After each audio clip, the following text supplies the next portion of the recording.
जय जय। बोलिए उत्तम माधव धर्म की जय जय जय। बोलिए संत शिरोमणि परम पूज्य एक स्वाराचार्य गुरुवर विद्यासागर जी महामुनिराज की जय जय जय। बोलिए गुणायतन प्रणेता संघ का संविधान प्रवर्तक भावना योग प्रवर्तक प्रखर वक्ता परम पूज्य 108 मुनिवर श्री प्रमाण सागर जी मुनिराज की जय जय जय। बोलिए परम पूज्य 108 मुनिवर सागर जी महाराज की जय जय जय।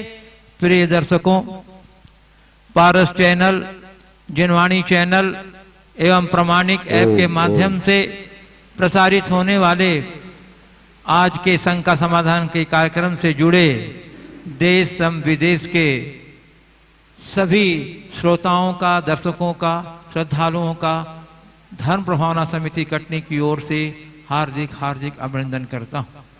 मैं आपको लिए चलूं संघ का समाधान की ओर। इसके पूर्व रोज की तरह हम लोग पूज्य गुरुदेव के चरण कमलों में त्रिबार नमोस्तु निवेदित करते हुए उनके मंगल में आशीर्वाद से अपने आप को कृतार्थ करेंगे।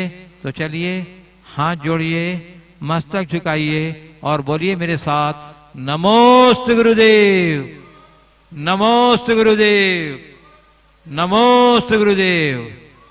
बोलिए मुनिवर श्री प्रमाण सागर जी महाराज की जय जय जय। पूज्य गुरुदेव, आपकी अनुमति से मैं अपने दर्शकों को लिए चलता हूं संघ का समाधान की ओर। अच्छा, उसके पूर्व कुछ घोषणाएं हैं जो मैं करना चाहता हूं।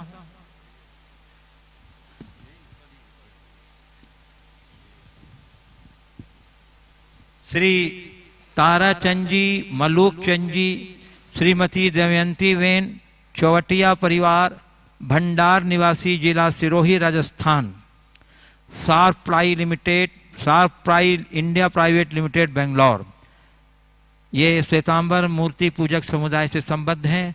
कह रहे हैं बेंगलोर की तरफ से कटनी गौशाला में पशुओं के घास एवं चारे के लिए 2 लाख रुपए की संप्रेम भेंट हमें आपके साथ जुड़ने का अवसर मिला। इसके लिए हम ईश्वर से कृतज्ञ हैं। हम गुरुदेव का संघ का समाधान प्रोग्राम जहां कहीं भी हो अचूक देखते हैं। आप जिस तरह से हर कठिन से कठिन प्रश्न का समाधान दे रहे हैं गुरुदेव, आप जिस सहजता से आज के वर्तमान काल की परिस्थिति को ध्यान में रखते हुए करते हैं, हम उसके कायल हैं। आज के युग में ऐसे ज्ञानी, प्रभावशाली एवं ज्ञान के कुबेर महात्मा के सत्संग का लाभ हमें बेंगलोर बैठे बैठे मिल रहा है। इसके लिए हम ईश्वर के अत्यंत आभारी हैं। हे गुरुदेव, हम आपसे आशीर्वाद प्राप्त करना चाहेंगे कि आने वाले समय में भी ऐसे शुभ कार्य करते रहें एवं ईश्वर का और आपका आशीर्वाद हम पर, हमारे परिवार पर सतत बना रहे। नमोस्तु महाराज जी, नमोस्तु महाराज जी। देखिए, ताराचंद जी को मेरे आशीर्वाद, उनका इसी तरह धर्म भाव बना रहे। दूर बैठ कर के भी उन्होंने एक अच्छी प्रेरणा पाई है।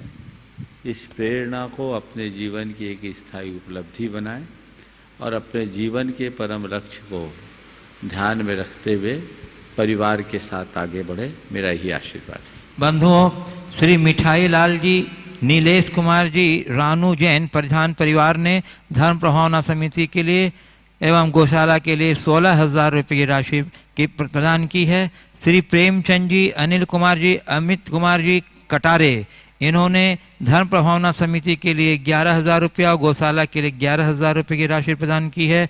श्री पदम कुमार, पीयूष कुमार, पर्व, पार्थ, केवी के परिवार, इन्होंने धर्म भावना समिति एवं गौशाला हेतु 27,000 रुपये की राशि प्रदान की है। श्रीमती शशि कांता, विपिन कुमार, इन्होंने भी तीर्थक्षेत्र गौशाला गंज बसौदा से हैं, इन्होंने भी तीर्थक्षेत्र गौशाला के लिए 11,000 रुपये की राशि प्रदान की है। श्री विजय कुमार, नैतिक जैन, कोलकाता, इन्होंने भी तीर्थक्षेत्र एवं गौशाला, श्री विजय कुमार जी शरावगी, नैतिक जैन, कोलकाता निवासी, इन्होंने भी धर्म प्रभावना समिति एवं गौशाला हेतु 22,000 रुपये की राशि प्रदान की है। श्रीमान मुन्ना लाल जी जैन, पहाड़िया, एवं श्रीमती रीता जैन, पीयूष जैन, नविता जैन, पहाड़िया परिवार, कोलकाता, जो यहाँ अपने मधुर स्वरी में हम लोगों को पूजा में आनंदित कर रहे हैं। इन्होंने भी धर्म भावना समिति के लिए 11,000 रुपये की राशि प्रदान की है। श्री प्रेमचंद जी प्रेमी परिवार कटनी, जो हमारे धर्म भावना समिति के मुख्य संयोजक हैं, इन्होंने भी 11,000 रुपया धर्म भावना समिति के लिए प्रदान की है। श्री मुन्ना लाल दोबारा दिया है। Shri Mukesh Kumar ji Kirti Jain metro Delhi united trustee, इन्होंने भी धर्म भावना समिति के लिए 11,000 रुपये की राशि प्रदान की है। और इसी के साथ श्रीमती पिंकी जैन, श्री पवन कुमार जैन, रोहित रोमिल जैन पनागर, इन्होंने भी 11,000 रुपये की राशि प्रदान की है। सभी दानदाताओं को बहुत बहुत साधुवाद, गुरुदेव का मंगलमय आशीर्वाद। और अब चलिए मैं अपने दर्शकों को लिए चलता हूँ शंका समाधान की ओर। गुरुदेव गढ़ा कोटा जिला सागर मध्य प्रदेश से श्री प्रवीण सिंह ही कह रहे हैं, गुरुदेव हमें अपनी अंतरात्मा की आवाज़ को सुनना हमारे विकास में किस प्रकार सहायक हो सकता है, एवं यह आवाज़ सुनने की कला का विकास हम किस प्रकार से कर सकते हैं, हे गुरुदेव मार्गदर्शन कीजिए। अंतरात्मा की आवाज़ सुनना हमारे जीवन के विकास में किस प्रकार सहायक हो सकता है और उसे सुनने की क्या कला है। देखिए, अंतरात्मा की आवाज़ यानी अंतर मन की पुकार, प्रायः जब भी हम कोई गलत कार्य करते हैं, हमारे अंदर से एक पुकार उठती है, ये मत करो। लेकिन हम लोग धीरे धीरे उसे प्रायः नकार देते हैं और धीरे धीरे हमारी वो आवाज़ दबने लगती है और वैसे अकृत्य हमारे संस्कार के हिस्से बन जाते हैं। यदि हमारे मन में कोई बात ऐसी आए, खासकर गलत कृत्यों के प्रति, इसे नहीं करना, और उसे हमने स्वीकार लिया और उसको स्वीकार करके ऐसे कृत्यों से अपने आप को विमुख कर लिया, तो ये हमारे जीवन के सुधार का एक बहुत बड़ा निमित्त बन सकता है। आप याद करो, आपके जीवन में आपने सबसे पहले जो भी बुरा कार्य किया हो, स्कूल में अपने साथी की पेन उठाई हो, जब पहली बार उसके पेन को चुराने के भाव से उठाया होगा, आपके मन ने आपको बार बार कहा होगा ये गलत काम है, ऐसा मत करो, गलत काम है, ऐसा मत करो, गलत काम है, ऐसा मत करो। लेकिन पेन के आकर्षण ने उस आवाज को दबाया। चलो उठा लेने दो ना, क्या दिक्कत है, कोई देख थोड़ी रहा है, हो जाएगा, थोड़ी पकड़ में आएगा। अंदर से मन कह रहा है गलत काम है, मत करो, पर दूसरा मन कह रहा है कोई देख थोड़ी रहा है, बहुत अच्छी चीज है, उठा लो, उठा लो, उठा लो। अंदर की आवाज को हमने अनसुना किया और पेन उठा लिया। पहली बार पेन उठाया, अंदर की आवाज भारी थी, लेकिन हमने उसे अनसुना किया, पेन आ गया। दूसरी बार घर से पैसे उठाने का मन हो गया, पैसा उठाते उठाते भी मन में लगा कि नहीं ये चीज ठीक नहीं है, अंदर से आवाज आ रही है ठीक नहीं है, मन कहता है कौन देख रहा है, उठा तो लो, मौज करने का अच्छा मौका है।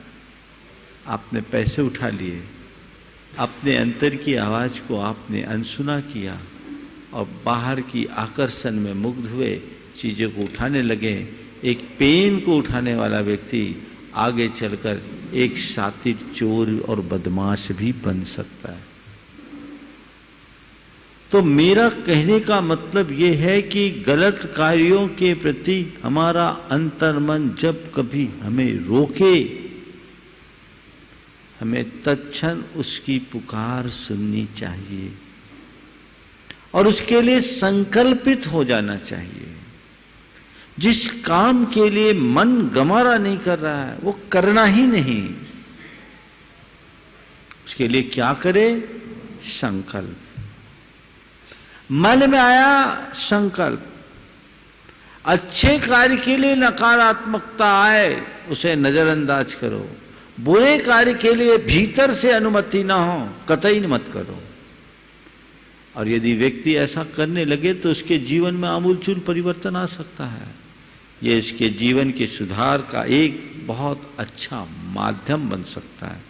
तो हमें उस तरीके से अपने आप को तैयार करना चाहिए और एक सिद्धांत बना लेना चाहिए कि जिस बात को मेरी अंतरात्मा स्वीकार न करे, मुझे वो स्वप्न में भी नहीं करना है। ये हमारे जीवन के सुधार का एक बहुत अच्छा माध्यम है। पूज्य गुरुदेव, भोपाल मध्य प्रदेश से श्री अखिलेश जैन कह रहे हैं, गुरुदेव, स्वामी कार्त्यानुप्रेक्षा की संस्कृत टीका एवं तत्वज्ञान तरंगिणी नामक शास्त्रों में उल्लेख है कि पंचम काल में सम्यक दृष्टियों की संख्या अधिकतम 4-5 होगी। अष्टबाहुड़ में मिथ्या दृष्टियों की वंदना का निषेध किया है, अतः हम कैसे बच सकते हैं मिथ्या दृष्टियों से? देखिए, सम्यक दृष्टि 2-4 है ना, ठीक है, पर ये तो नहीं बताया कि यही सम्यक दृष्टि है, बाकी सब मिथ्या दृष्टि है। अगर हमारी दृष्टि पवित्र है तो हम सब में सम्यक दृष्टि के दर्शन कर सकते हैं। जब हम भगवान के बिंब में भगवान का दर्शन कर सकते हैं तो जीते जागते इंसान में सम्यक्त्व का दर्शन क्यों नहीं कर सकते? सामने वाले के भीतर क्या है, मुझे वो देखने की क्या कोई जरूरत नहीं। मुझे केवल ये देखने की जरूरत है कि उसके बाहर को मिथ्यात्व तो नहीं दिख रहा है, बाहर से वो पवित्र दिख रहा है कि नहीं, उसके भीतर सम्यक्त है या नहीं, सम्यक्त की झलक दिख रही कि नहीं। यदि बाहर सही है तो वो हमारे लिए स्वीकार है और वही हमारे लिए बंधनीय है। कोई ऐसा थर्मामीटर नहीं है कि हम देख ले कि ये मिथ्या दृष्टि है कि सम्यक दृष्टि है। क्रिया को हम देख सकते हैं और क्रिया और व्यवहार को देख करके हम उनके साथ अपना सर्व व्यवहार करें। भाव किसका क्या है कोई पता नहीं। आपको एक बात बताऊं आगम की, एक अभव्य मुनि से दीक्षा लेने वाला मुनि, गुरु अभव्य है और दीक्षा लेने वाला शिष्य मोक्ष जा सकता है। किसको देखकर दीक्षा ले, किससे प्रेरणा पाए? ये बाहर की मुद्रा, निर्दोष चर्या, अंतरंग का नहीं। इसलिए इन सब ग्रंथों को आप पढ़ो तो उसका आशय पकड़ो। जो ये कहा गया कि 2-4 है, इसका मतलब दुर्लभ है, उंगलियों में गिनने लायक है, नहीं है ऐसा नहीं ना। तो क्यों ना हम उन्हीं 2-4 में अपना स्थान बनाएं। और एक बात बताऊं, उन्हीं आचार्य कुंद ने कहा,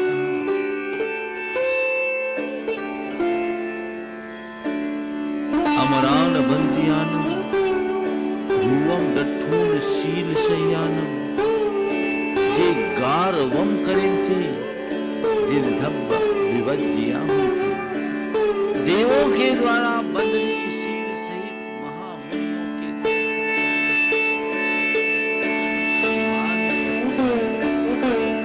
जिन धर्म से बहिर्भूत कराते सहजुपन्नम रूपम दत्थुम जो नमन नये मच्छरियो सो संजम परिवन्नो जिन धम्म विवज्जियो होती। सहज उत्पन्न यथाजात रूप को देख करके जो मास्टर से भरकर उनका अनादर करता है, वो संयम का प्रतिपक्षी है, जिन धर्म से बहिर्भूत है, ऐसा समझना चाहिए। तो ये सारी की सारी बातें हमें समझने लायक है। हमारे देखने में जो आए उसे हम देखें, अंदर के भावों को मापने का कोई पैमाना हमारे हाथ में नहीं। पूज्य गुरुदेव, इंदौर मध्य प्रदेश से श्रीमती सुनीता राजा बहादुर जैन कह रही हैं कि दिगंबरत्व और नग्नता में क्या अंतर है? देखिए, दिगंबरत्व और नग्नता में मौलिक अंतर है। नग्न वो है जो निवस्त्र है, दिगंबर वो है जिसने दिशाओं को अपना अंबर यानी वस्त्र बना लिया। जिसने दिशाओं को अपना अवस्था बनाकर अपनी लज्जा, मर्यादा, संकोच सबको सुरक्षित रखा है। दिगंबरत्व में साधुता दिखती है, हर नग्नता में विकार। नग्नता मन का विकार है और दिगंबरत्व जीवन का श्रृंगार। दोनों को एक कभी नहीं कह सकते। कपड़ा उतार लेना मात्र दिगंबरत्व नहीं है, दिशाओं को अपना वस्त्र बनाकर जीवन को मर्यादा के साथ जीने का नाम दिगंबरत्व है। जिसमें संयमशील का आवरण हो उसका नाम दिगंबरत्व है। इसलिए दोनों को एक कभी मत समझना। पूज्य गुरुदेव कोची केरला से अजय लूनावत कह रहे हैं, गुरुदेव हम लोगों को ज़्यादातर समझाने की कोशिश करते हैं पर उन्हें समझने की कोशिश नहीं। क्या उचित है? हमें क्या करना चाहिए कि हम लोगों को समझें इसके पहले कि उन्हें समझाने की सोचें? समझाने की कोशिशें ज़्यादा होती है, समझने की कोशिश कम। आपका पूछना है हम क्या करें कि समझें या समझाएं। मैं तो कहता हूँ जहाँ समझने की ज़रूरत है समझें, और जहाँ ऐसा लगता है कि सामने वाले को समझाना जरूरी है तो समझाते हैं। लेकिन अक्सर ये होता है कि लोग एक दूसरे को समझते कम हैं, समझाने का प्रयास ज़्यादा करते हैं। तो ऐसा प्रयास प्रायः हमें विफल करता है। इसलिए हमें जहाँ जैसी आवश्यकता हो वहाँ करना चाहिए। खासकर घर परिवार की बात मैं कहूँ, छोटे बच्चों को आप समझा सकते हैं, थोड़ा वयस्क हो जाएं तो समझाने के साथ साथ उनकी भावनाओं को समझने की भी चेष्टा करनी चाहिए। पूज्य गुरुदेव भोपाल मध्य प्रदेश से श्रीमती अनीता जैन कह रही हैं, गुरुजी मेरी जिज्ञासा यह है कि अकड़ शब्द में कोई मात्रा नहीं है पर यह अलग अलग मात्रा में हर शब्द में मौजूद रहता है। क्या बात? तो हमें ऐसा क्या करना चाहिए कि हम अपनी अकड़ की मात्रा कम कर सकें? अकड़ में कोई मात्रा नहीं है, लेकिन अलग अलग स्वरूप में हर मात्रा में हर किसी के अंदर है। हमें ऐसा क्या करना चाहिए कि हमारी अकड़ की मात्रा कम हो जाए। कुछ नहीं करो, अकड़े हुए मुर्दे को देख लो। क्या बोल रहा हूं? मुर्दे को देखो, मुर्दा कैसा होता है?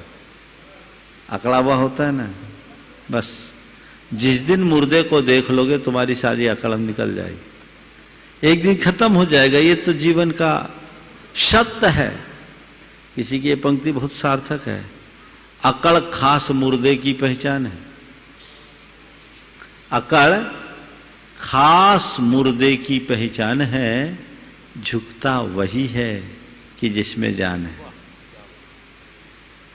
हम एक मुर्दे को देखें और समझ ले सारी अकड़ खत्म हो जाएगी। कब तक है? जो व्यक्ति खूब अकड़ कर चलता था, जब श्वास निकलती है, प्राण निकलते हैं तो सब अकड़ धरी रह जाती, खाक में बदल जाता है।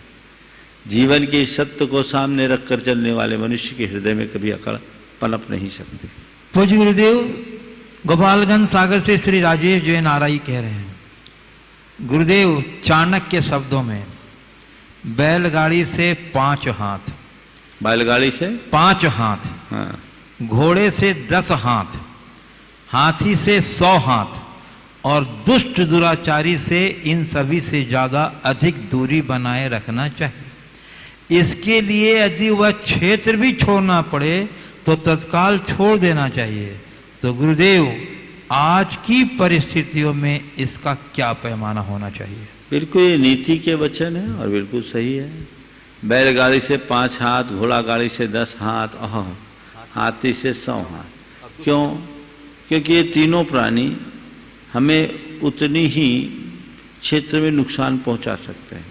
बैल को ज़्यादा समय लगता है, घोड़े को और कम, और हाथी अगर अपने पे आ जाए तो कुछ भी कर सकता है। तो उससे बचाव के लिए इतनी दूरी रखे, और दुष्टों से इससे भी ज़्यादा दूर यदि जरूरत पड़े तो क्षेत्र भी बदल ले। बिल्कुल जहाँ रहने से हमारी प्रगति रुकती हो, जहाँ रहने से हमारे जीवन में अशांति और उद्वेग बढ़ता हो, ऐसे स्थान को छोड़ देने में ही हमारी खैरियत है। पूज्य गुरुदेव कटनी मध्य प्रदेश से संचित जैन कह रहे हैं, महाराज जी मेरी जिज्ञासा यह है कि पर्वराज पर्यूषण में पर्यूषण शब्द का क्या अर्थ है और इसे पर्व क्यों कहा जाता है? कृपया समाधान। पर्यूषण का मतलब क्या? परि आसमंतात उष्णंति दह्यन्ते ज्ञानावर्णादि कर्माणि यस्मिन् पर्वणि तत्पर्यूषणम, जिसमें सब प्रकार से हमारे कर्म जलते हैं उसका नाम पर्यूषण है। इसे दूसरे शब्दों में कहें, जिससे हमारे मन का प्रदूषण मिटता हो उसका नाम पर्यूषण है, अथवा जिसमें पुण्य का पोषण हो और पाप का शोषण हो उसका नाम पर्यूषण है। ये अधर्म से धर्म की यात्रा है। आपने कहा इसे पर्व के रूप में क्यों मनाते हैं? पर्व का मतलब होता है संधि, पर्व का मतलब होता है जोड़, ऐसी तिथि जिसमें हमारी संस्कृति की कुछ विशेष बात जुड़ जाए तो वो पर्व ही है। ये हमारे लिए इसलिए पर्व नहीं महापर्व है क्योंकि इसका संबंध युगारंभ से है। नई सृष्टि का नए तरीके से आविर्भाव हुआ तो हमने इसका स्वागत धर्म के साथ किया और वो हमारे जीवन का सबसे बड़ा पर्व बन गया। पर्व नहीं महापर्व, पर्वाधिराज बन गया। पूज्य गुरुदेव दमोह मध्य प्रदेश से प्रोफेसर डॉक्टर भागचंद भागेंदु, निर्देशक संस्कृत प्राकृत तथा जैन अनुसंधान केंद्र, भूतपूर्व सचिव मध्य प्रदेश शासन संस्कृत अकादमी भोपाल। इनका कहना है गुरुदेव कि जैन धर्म की प्रमुख भाषा प्राकृत भाषा है। इस भाषा का समृद्ध इतिहास रहा है। देश काल के अनुसार इसके मागधी, अर्धमागधी, सौर सैनी आदि कई रूपांतरण हुए हैं। भारत के विश्वविद्यालयों में प्राकृत भाषा के शिक्षण हेतु विभागों का गठन कर विद्वानों की नियुक्ति भी की गई, जिससे कई वर्षों तक प्राकृतिक भाषा का शिक्षण सुचारू रूप से चलता रहा। परंतु एक पीढ़ी के विद्वानों के सेवानिवृत्त होने पर नई नियुक्तियां नहीं होने से ये विभाग खाली पड़े हैं, जिससे प्राकृत भाषा का शिक्षण विश्वविद्यालयों में अवरुद्ध हो गया है। गुरुदेव कृपया प्राकृत भाषा के महत्व पर प्रकाश डालते हुए मार्गदर्शन करें कि समाज को किस प्रकार प्रयास करना चाहिए ताकि सभी विश्वविद्यालयों में प्राकृत भाषा का शिक्षण पुनः चालू हो। देखिए, प्राकृत हमारी पहचान है। हमारे तीर्थंकर भगवंतों का भी जो उपदेश हुआ वो अर्धमागधी प्राकृत में हुआ। सर्वार्ध मागधी भाषा, आदि मागधी, आदि सर्वभाषाओं। हमारा मूल मंत्र नमोकार प्राकृत में है। जिनका मूल मंत्र ही प्राकृत में है तो हम समझ लें कि हमारा प्राकृत से कितना गहरा संबंध है। हमारे सभी प्रधान ग्रंथ प्राकृत में लिखे हैं। जिसे सबसे पहले लिपिबद्ध किया गया ऐसा सतखंडागम प्राकृत में। कसाय पाहुर जो मूलभूत सिद्धांत ग्रंथ है वो प्राकृत में है। आचार्य कुंद जिन्होंने संपूर्ण अध्यात्म का प्रवर्तन किया, जिनके अभाव में आज हमारे पास कोई तत्व ही नहीं बचता, उनके सभी ग्रंथ प्राकृत में है। तो प्राकृत में तो हमारी संस्कृति का प्रवाह है। हमें प्राकृत को पूरी तरह से समझना होगा, समझना ही नहीं, आत्मसात करके उसे आगे बढ़ाना चाहिए। आपने बिल्कुल ठीक कहा है कि एक समय तक जागरूकता थी और उस पीढ़ी के विद्वानों के रिटायरमेंट के बाद नए विद्वानों की नियुक्ति न होने से प्रायः विश्वविद्यालयों में प्राकृत के स्थान खाली पड़े हैं। और उसके दूसरे कारण और भी है। प्राकृत जैन दर्शन से अध्ययन करने वालों की संख्या भी दिनों दिन कम होते जा रही है। जिन स्थानों में है वहाँ विद्यार्थी नहीं है, तो ऐसा लगता है कहीं ऐसा ना हो कि वो भी बंद हो जाए। इसलिए एक सुझाव मैं दूंगा, लोग प्राकृत को पढ़े, प्राकृत को पढ़े, जैनोलॉजी को पढ़े, जैन दर्शन से एमए करे, प्राकृत से एमए करें। इससे घर बैठे आपका स्वाध्याय भी होगा और आप अपनी संस्कृति को आगे बढ़ा सकेंगे। आज अर्थकरी विद्या होने के कारण लोगों का इस तरफ रुझान नहीं है, क्योंकि ऐसा लगता है कि पढ़ लिख जाने के बाद इससे हमारा कैरियर का क्या होगा, जीविका की कोई साधन नहीं मिल पा रहे हैं। आजकल लोगों के लिए पढ़ाई के पीछे सबसे पहला दृष्टिकोण होता है अच्छा पैकेज किस में मिले, सुनिश्चित नौकरी किस से मिले। तो मैं आप सबसे कहना चाहता हूँ फिर भी आपको प्राकृत पढ़ना चाहिए। मैं महिलाओं से खास कर कहना चाहता हूँ, विभिन्न विश्वविद्यालयों में पत्राचार से भी प्राकृत और आपके जैन दर्शन की पढ़ाई कराई जाती है। आप उन सब से संबद्ध होइए और विश्वविद्यालयों से जुड़ करके प्राकृत का अध्ययन करें। प्राकृत एक समय था जब जन जन की भाषा थी और हमारे आचार्यों ने जन भाषा को ही अपनी अभिव्यक्ति का साधन बनाया। तो जो जन भाषा थी, प्राकृत से संस्कृत आ गया और आज संस्कृत से हिंदी और हिंदी भी आप अपनी सबसे दयनीय दशा दौर से गुजर रही है।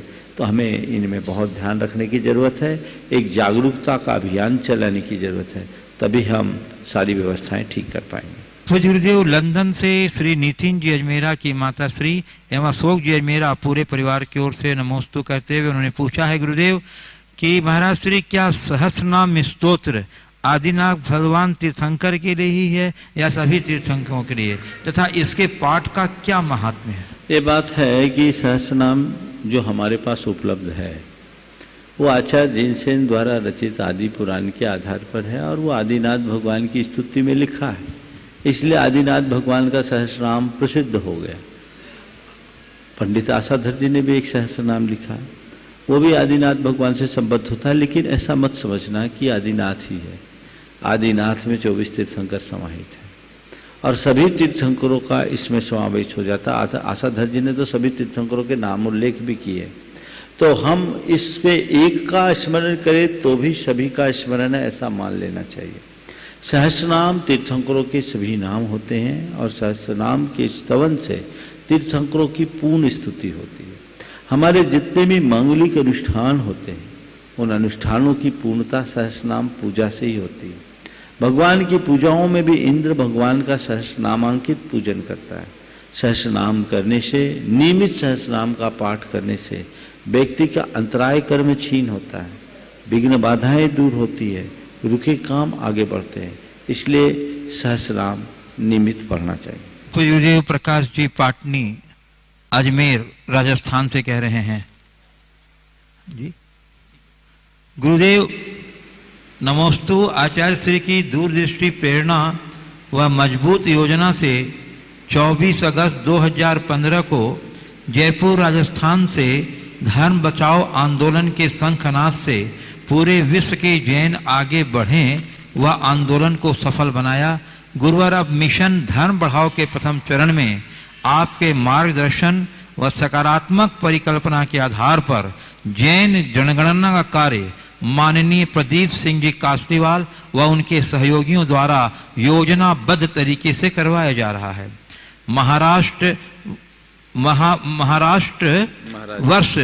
महाराज जी वर्ष 2021 में होने वाली सरकारी जनगणना में श्रावकों के साथ साथ साधु वर्ग की महती भूमिका पर प्रकाश डालें, जिससे जैन धर्म युगों युगों तक स्थायी व सुरक्षित रह सके। दूसरा गुरुदेव, मेरी जिज्ञासा आपके प्रवचन से है कि यदि ज्ञानी व्यक्ति में मैं अहंकार का होना अज्ञानता है और लोग उन्हें ज्ञानी समझकर उनके अहंकार को और पोषित करते हैं, तो क्या यह भी अज्ञानता है? गुरुवर, दोनों पक्षों की अज्ञानता का परिणाम समाज को किस दिशा में ले जाएगा, कृपया समाधान करें।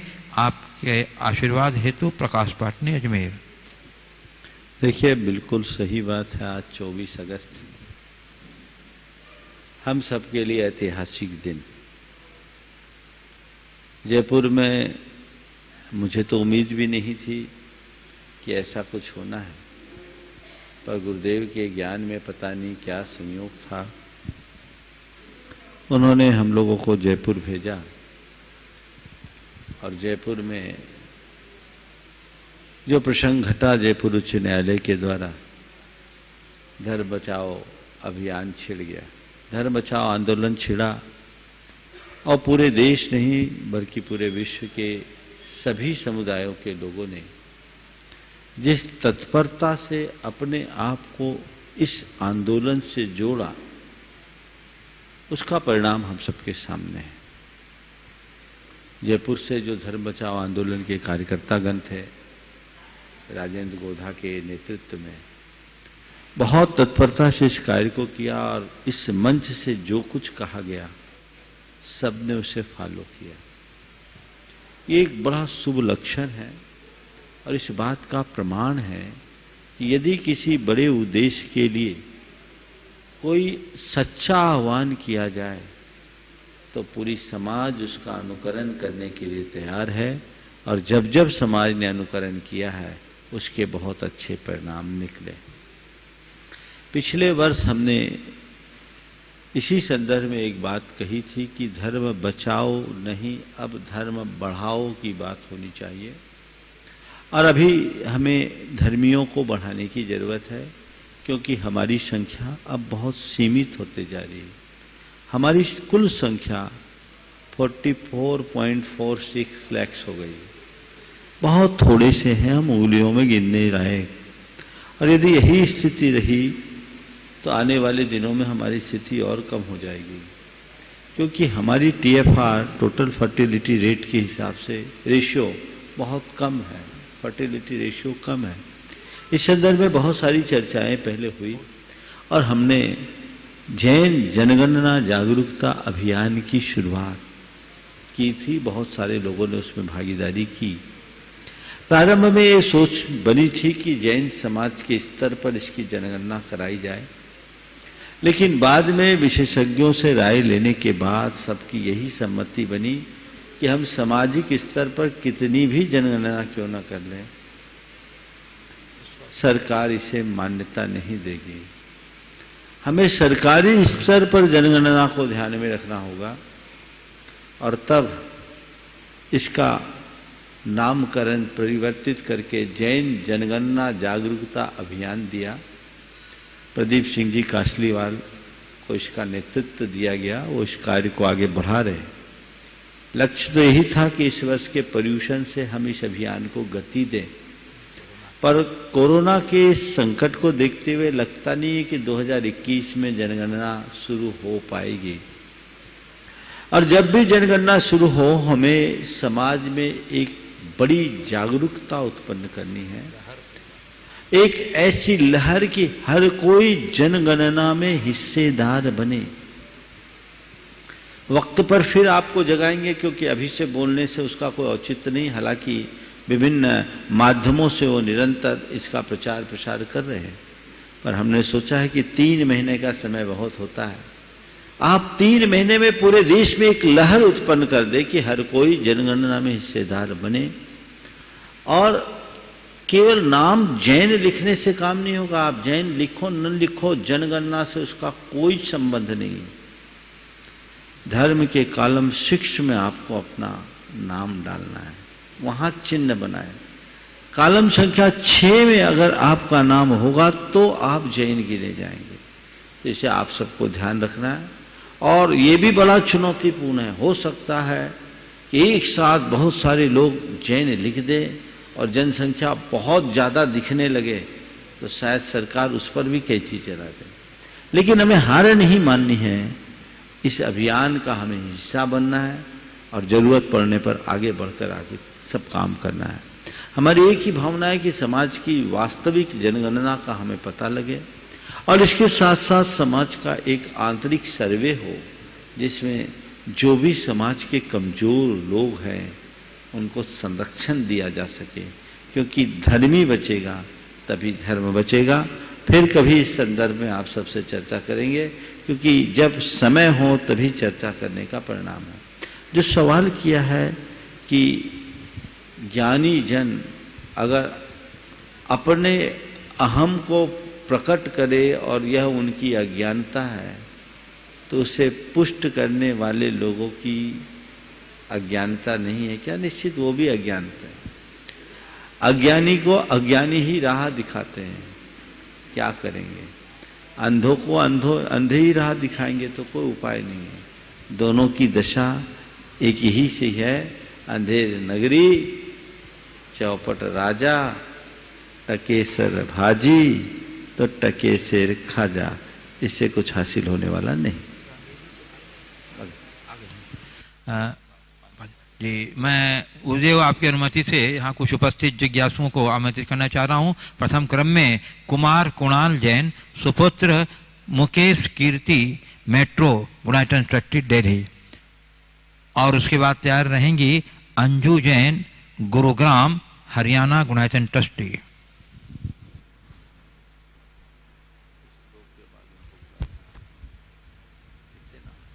नमोस्तु गुरुदेव। नमोस्तु गुरुदेव। गुरुदेव, जैसे ही हम अपने आप को किसी आइडेंटिटी से जोड़ते हैं, हम अपनी सोच उसी तरफ स्ट्रीमलाइन कर देते हैं। अगर मैं भारतीय हूँ तो मैं भारत के हित में सोचूंगा, अगर मैं इंजीनियर हूँ तो इंजीनियर के जैसे सोचूंगा, अगर इंसान हूँ तो इंसान के हित में, और अगर आत्मा हूँ तो अजर अमर जैसे, अगर भगवान हूँ तो सिद्ध जैसे। आज के काल में हमने अपनी आइडेंटिटी धर्म जात पात से जोड़ ली है। हमारी असली आइडेंटिटी तो शुद्ध शांत शक्तिशाली आत्मा की है। पर गुरुदेव, बचपन में ही हमें हमारी आइडेंटिटी दे दी जाती है हमारे नामों के स्वरूप में, और हम उसी आइडेंटिटी को लेकर जिंदगी भर जस्टिफाई करते रहते हैं, और हम अपना विकास सिर्फ अपनी आइडेंटिटी के घेरे में रहकर ही करते हैं। गुरुवर, इससे जुड़े मेरे 3 प्रश्न हैं। पहला, क्या बचपन में ही किसी बच्चे को आइडेंटिटी देना सही है? क्या उसको बचपन से ही आत्मा की आइडेंटिटी नहीं देनी चाहिए? दूसरा, नाम बड़ा या मान? तीसरा, इंसान बड़ा या पहचान? वाह, बहुत अच्छी बात आपने कही, और आपके प्रश्न में पूरी तरह दार्शनिकता की झलक है। निश्चित जिस तरह की आइडेंटिटी हमें दे दी जाती है वो हमें कूप मंडूक बना देता है, और व्यक्ति उसी घेरे में जीता है। यथार्थ देखा जाए तो यही हमारी अहंकार की परिणति है। आपने पूछा है कि क्या बचपन से ही व्यक्ति को उसकी वास्तविक आइडेंटिटी का बोध नहीं कराना चाहिए? कराना ही चाहिए। माँ बाप को चाहिए कि बच्चे को बचपन से ही सिखाए कि तो शुद्ध आत्मा है। और हमारे यहाँ तो ऐसे भी इतिहास मिलते हैं। आचार्य कुंद की माँ ने अपने बेटे को लोरियों में सुनाया था, शुद्धोसी बुद्धोसी निरंजनोसी संसार माया विनर्गतोसी। तो शुद्ध बुद्ध निरंजन आत्मा है, संसार की माया से निकल गया है।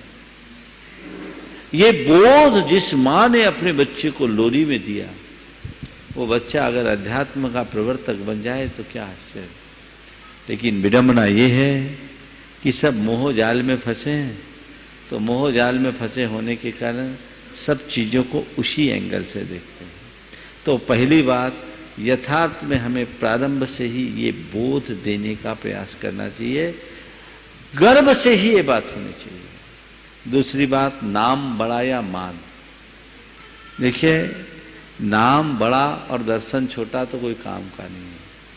हम न नाम को बड़ा कहेंगे न मान को बड़ा कहेंगे, ज्ञान बड़ा है। और इंसान बड़ा या पहचान? सच्चे अर्थों में हमारी आपने जिस पहचान को बाहरी बना रखी है वो पहचान व्यर्थ है, उसकी तुलना में इंसान। गुणायतन ट्रस्टी अंजू जैन, गुरुग्राम, हरियाणा। सुनील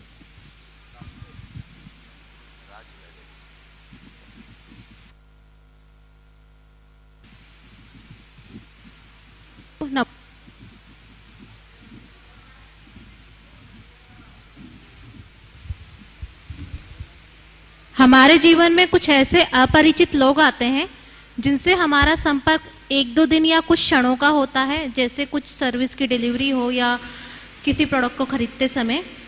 और हम उस समय यदि कोई धोखाधड़ी होती है या फिर गैर जिम्मेदारी होती है, तो हम ये मन में तो ये विचार आता है कि उस पर गुस्सा करने से कोई फायदा नहीं, उसमें जो कर्म बंधेंगे उसका नुकसान ज़्यादा है। लेकिन दूसरा विचार ये आता है कि यदि हमने अभी विरोध नहीं किया तो ये किसी और के साथ भी करेगा, और हम कृत्रिम गुस्सा करते हैं। पर गुरुदेव, उससे हम कभी अपने गुस्से का चैनल वो तो चला जाता है, कभी उससे हम क्षमा नहीं मांग पाते हैं, तो वो वाला बैर कैसे खत्म करें? बहुत अच्छा सवाल। देखिए, कोई अनजान व्यक्ति के साथ जब कभी भी ऐसी बात हो तो इसे सहज भाव से स्वीकारना चाहिए। अनुभव की कमी, अपरिचय के कारण हमारे साथ ऐसा हुआ, तो सबसे अच्छा इससे बचने की एक भावना है, मैंने भी कभी उसके साथ ऐसा किया होगा, शायद हिसाब चुकता हो गया, कर्म का उदय था, नजरअंदाज कर लो, मन में कोई गांठी नहीं बंधेगी तो क्षमा मांगने की कोई बात नहीं। लेकिन यदि इसके बाद भी मन में गांठ बंधती है और लगता है कि हमारे साथ धोखा हुआ, चीट हुआ, तो बाद में इसी भावना को और दिल करके भाई जो होना था सो हो गया, आगे हम ध्यान रखेंगे, चलो हमारा कर्ज उतरा, ये सोच बनेगी तभी गांठ खुलेगी और हमने उसे क्षमा किया, क्योंकि उसने अपराध किया, हमने नहीं किया। तो हमें क्षमा मांगना नहीं, क्षमा करना है। और क्षमा करने के लिए सामने वाले की उपस्थिति की कोई जरूरत नहीं है, उसको हमें अपनी स्मृति से हटा देना ही क्षमा। बंधुओं, गुरुदेव द्वारा प्रवर्तित भावना योग का प्रतिनिधि गीत मंगल भावना आज काफी लोकप्रिय हो गया है और पूरे देश में कई लोगों ने अपने अपने तरीके से उसे सुर और साज दिया है। परंतु आज हमारे यहाँ उपस्थित हैं श्री सुनील रांघेलिया जो कटनी के हैं। इन्होंने विशेष बांसुरी की सहायता श्री मुरली नागराज जबलपुर और गायिका के रूप में डॉक्टर तापसी नागराज जबलपुर को लेकर के एक बहुत सुंदर प्रस्तुति की है मंगल भावना की, मंगल गीत के रूप में। और आज उसका लॉन्च होगा जिसका कि वह यहाँ प्रदर्शन करेंगे। मैं आमंत्रित कर रहा हूँ सुनील रांघेलिया और उनके सहयोगियों को कि वे आकर के अपना परिचय देते हुए आज उसकी प्रस्तुति यहाँ करें।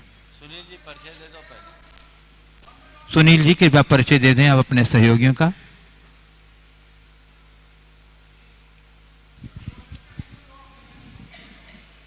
फोन में लॉक लग गया।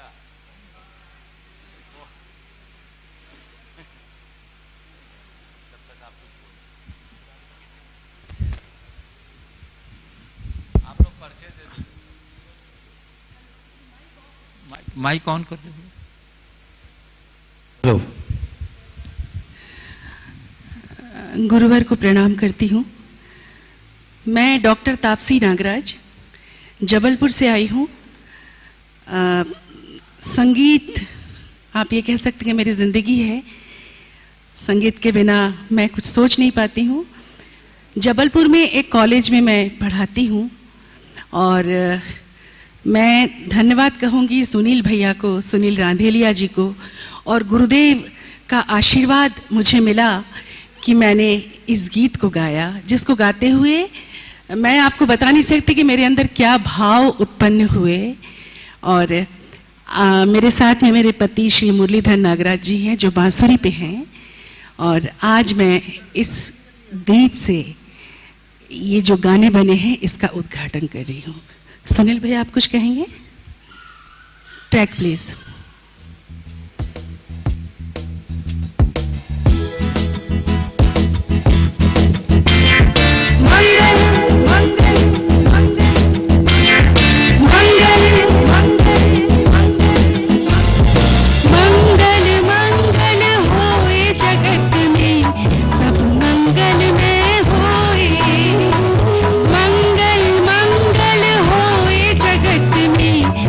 मंगल में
मंगल होवे, राग देश का मोह मिट जाए, आत्म निर्मल होए।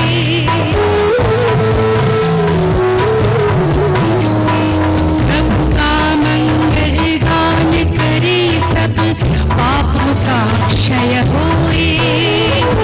इस जग के हर प्राणी का हर दिन मंगलमय होए। मंगल मंगल होए जगत में, मंगलमय होए। मंगल मंगल होए जगत में, मंगलमय होए।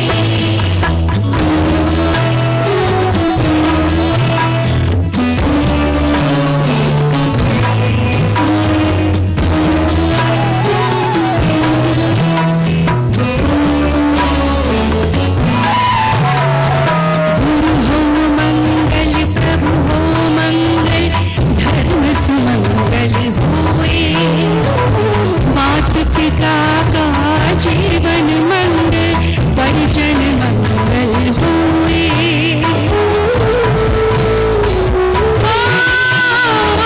जन का मंगल, गण का मंगल, मन का मंगल होए। राजा प्रजा सभी का मंगल, धराधर में होए। जगत में मंगलमय होए। मंगल मंगल होए जगत में, मंगलमय होए।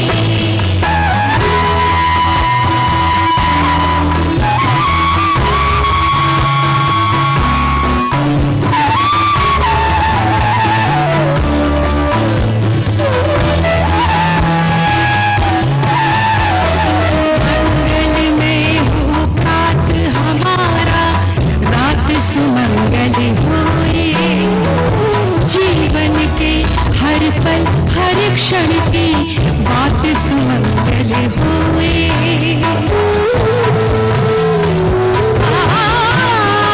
घर घर में मंगल छा जाए, जन जन मंगल होए। इस धरती का कण कण पावन और मंगलमय होए। मंगल मंगल होए जगत में, सब मंगलमय होए। मंगल मंगल होए जगत में, सब मंगलमय होए। इस धरती के हर प्राणी का, इस धरती के हर प्राणी का मन मंगलमय होए। मंगल मंगल होए जगत में, सब मंगलमय होए। मंगल मंगल होए जगत में, सब मंगलमय होए। ओ मंगल मंगल होए जगत में, सब मंगलमय होए। मंगल मंगल होए जगत में, सब मंगलमय होए। जोरदार कथक ध्वनि से अभिनंदन कीजिए बंधु। और मैं आमंत्रित कर रहा हूँ कटनी समाज के अध्यक्ष श्री संतोष जी मालगुजार को सब जग में और मंगल बढ़े, टले अमंगल हो। है प्रमाण की भावना, सब में हो सद्भाव। धन्यवाद। श्री संतोष कुमार जी मालगुजार, अध्यक्ष जैन पंचायत कटनी, श्री प्रेमचंद जी प्रेमी कटनी धर्म प्रवाह समिति के मुख्य संयोजक और श्री सेठ सुभाष जी निदेशक धर्म प्रवाह समिति, हमारे श्री सुनील रांगेलिया, मुरली जी नागराज जबलपुर और गायिका डॉक्टर तापसी नागराज जबलपुर का भावभीना स्वागत करें बंधु। बहुत ही सुंदर प्रस्तुति, भावना योग की प्रतिनिधि गीत मंगल भावना का जो उन्होंने स्वर दिया है और जो साथ दिया है और इसमें साथ में धर्म भावना समिति के महामंत्री श्री प्रमोद जी कक्का को भी मैं आमंत्रित कर रहा हूं कि वे भी हमारे इन उत्साही और गुरु भक्त लोगों का सम्मान करें। ये हम जितना भी सम्मान करें कम है। और करतल ध्वनि सम्मान कर दीजिए बंधु, अभी तो ऐसा स्थिति है। और गुरुदेव से मैं निवेदन करूंगा कि आप अपने आशीर्वचनों से उनको जरूर उपकृत करें। गुरुदेव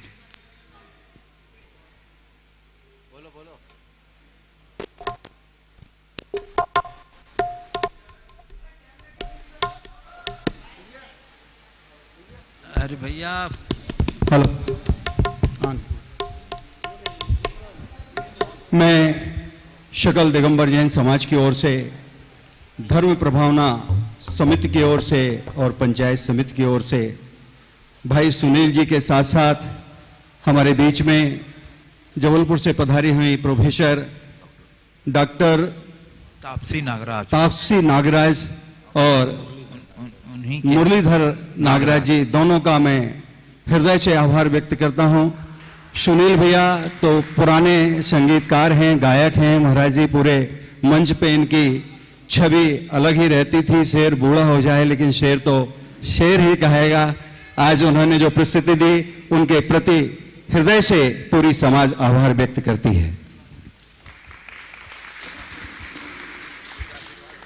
बहुत सुंदर प्रस्तुति आपने दी और संगीत को उसकी मौलिकता के साथ बांधा है। बहुत अच्छा है आपका ये प्रयास, सबके मंगल भावना की वृद्धि का कारण होगा। मैं अच्छा, आप लोग को कोई जिज्ञासा हो तो आप जिज्ञासा भी प्रस्तुत कर सकते हैं। कोई प्रश्न पूछना? कोई प्रश्न आप लोग में से किसी को कुछ पूछना हो तो सादर आपको स्वागत है। आपके प्रश्न का हम स्वागत करेंगे। हाँ, श्री नागराज जी, श्री मुरली नागराज जी शायद कुछ प्रश्न रख रहे हैं अपनी भावना।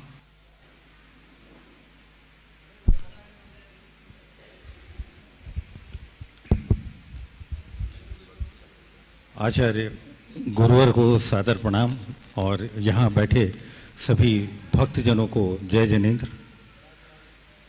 हमारी अभिलाषा ये है कि ये जीवन जो है ये संगीत के साथ और प्रभु की आराधना के साथ बीते और हमें आप ये आशीर्वाद दें कि हम अपने सभी कामों में ईमानदारी से और सफलता के साथ काम करें।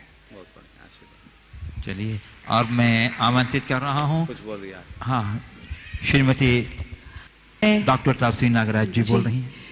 गुरुवर के आशीर्वाद से मुझे ये गाने का सौभाग्य मिला। मैं बहुत सौभाग्यशाली हूँ कि मुझे इस गीत को गाने का अवसर मिला। उसके लिए बहुत बहुत धन्यवाद। बहुत बहुत धन्यवाद डॉक्टर तापसी जी। सुनील, हाँ, सुनील जी कुछ बोल रहे हैं। गुरुवर के चरणों में नमस्ते। ये मेरे जीवन का बहुत सौभाग्यशाली क्षण है कि मुझे मंगल गीत को स्वर देने का अवसर मिला। बहुत बहुत धन्यवाद। हम आपकी भावना का समादर करते हैं और उज्जवल भविष्य की कामना करते हैं। और इसी साथ मैं आमंत्रित कर रहा हूं Shrimati Kirti Mukesh, metro Delhi united trustee, जो अपने मत प्रश्न रखेंगी। यहाँ है ना, पीछे से। हाँ? श्रीमती कीर्ति जी नहीं है क्या? चलिए, मैं आमंत्रित कर रहा हूं श्रीमती संगीता अनिल कुमार कटनी। शीघ्रता से।